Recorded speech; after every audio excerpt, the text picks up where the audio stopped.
ولا تنابزوا بالالقاب، اور نہ ہی برے نام ایک دوسرے کے رکھ لیا کرو۔ آپ کو معلوم ہے کہ مختلف جماعتوں کی بات ساتھ بھی بات ہو جاتی ہے، مختلف فرقوں کی بات ہو جاتی ہے۔ اب اہل حدیث حضرات ہیں، ان کے لفظ وہابی، بھائی وہ اپنے آپ کو وہابی نہیں کہتے۔ عبداللہ ابن وہاب یقیناً ایک شخصیت تھے کہ جن سے ان کو دلچسپی ہے، محبت ہے، لیکن وہابی کہہ دینا یہ غلط بات ہے۔ آپ کو کہیے اہل حدیث کہیے، سلفی کہیے، ہے ان کا ایک نام ہے جو انہوں نے اپنے لیے تجویز کیا ہوا ہے، اسی نام سے ان کو یاد کیجیے، پکاریے۔ یا جیسے جماعت اسلامی کے بارے میں آج کل تو خیر اتنا زیادہ نہیں رہا، مولانا مودودی کا انتقال ہوئے جو ہے وہ اب تقریباً 25 برس ہو رہے ہیں، لیکن اس زمانے میں مودودی ہے، یہ مودودی ہے، یہ غلط بات ہے۔ وَلَا تَنَابَزُوا بِالْأَلْقَابِ، اس طرح کے لقب لوگوں کے رکھ دینا جو ان کے لیے تکلیف دہ ہوں، انہیں ناپسند ہوں، اور اس سے پکارنا، یہ اس سے بھی روک دیا گیا۔ اس سے بھی دلوں میں زخم لگتے ہیں، محبتوں کا رشتہ کمزور پڑتا ہے،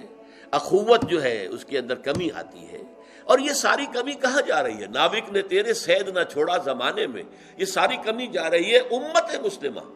ملت اسلامیہ کے اندر ذوف پیدا ہو رہا ہے۔ دو اینٹیں بھی اگر ان کے درمیان میں سے وہ سیمنٹ سبسٹنس اگر نکل گیا، یہیں سے وہ پانی جو ہے وہ مرے گا، اور ہو سکتا ہے کہ وہ فصیل کے اندر سے ایک بڑا شگاف کر کے وہ نکل جائے، تو یہ ممکن ہے۔ لہذا افراد کے مابین بھی ان کے ایک دوسرے کے جذبات کا لحاظ، ایک دوسرے کی عزت نفس کا لحاظ، عزت نفس کا،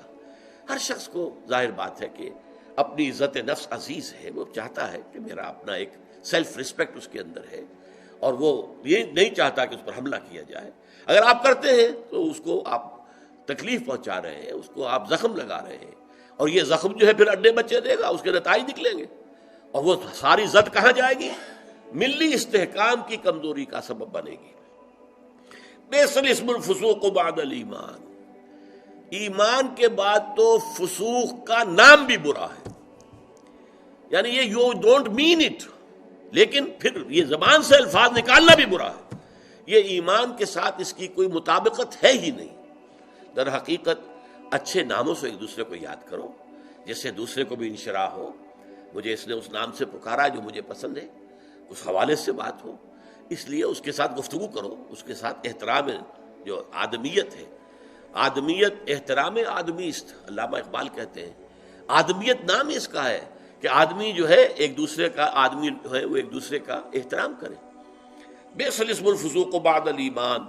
اب یہ ایک تو ہو گیا ترغیب کا انداز، دیکھو ایمان والے ہو تمہارے بارے میں ہم نے کہا ہے وَلَٰكِنَّ اللَّهَ حَبَّبَ إِلَيْكُمُ الْإِيمَانَ وَزَيَّنَهُ فِي قُلُوبِكُمْ وَكَرَّهَ إِلَيْكُمُ الْكُفْرَ وَالْفُسُوقَ وَالْعِصْيَانَ أُولَٰئِكَ هُمُ الرَّاشِدُونَ، تم ان میں ہو۔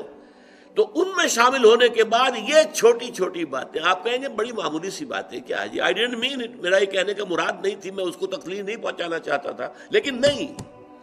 یہ لفظ بھی استعمال کرنا جو ہے اسم الفسوق، برائی کا نام بھی ایمان کے ساتھ جو ہے مطابقت نہیں رکھتا۔ لیکن اب دوسری طرف دھمکی بھی دے دی، وَمَن لَّمْ يَتُبْ فَأُولَٰئِكَ هُمُ الظَّالِمُونَ، اور جو توبہ نہیں کریں گے وہ ظالم ہیں، وہ پھر اللہ تعالیٰ کی سزا کے مستوجب ہیں، مستحق ہیں۔ تو گویا کہ ترغیب بھی ہو گئی، دیکھو یہ تمہارے ایمان کے منافی ہے، یہ طرز عمل مت اختیار کرو، اور دھمکی بھی ہو گئی، ترہیب بھی ہو گئی، باز نہیں آؤ گے تو اللہ کی نگاہ میں تم ظالم قرار پاؤ۔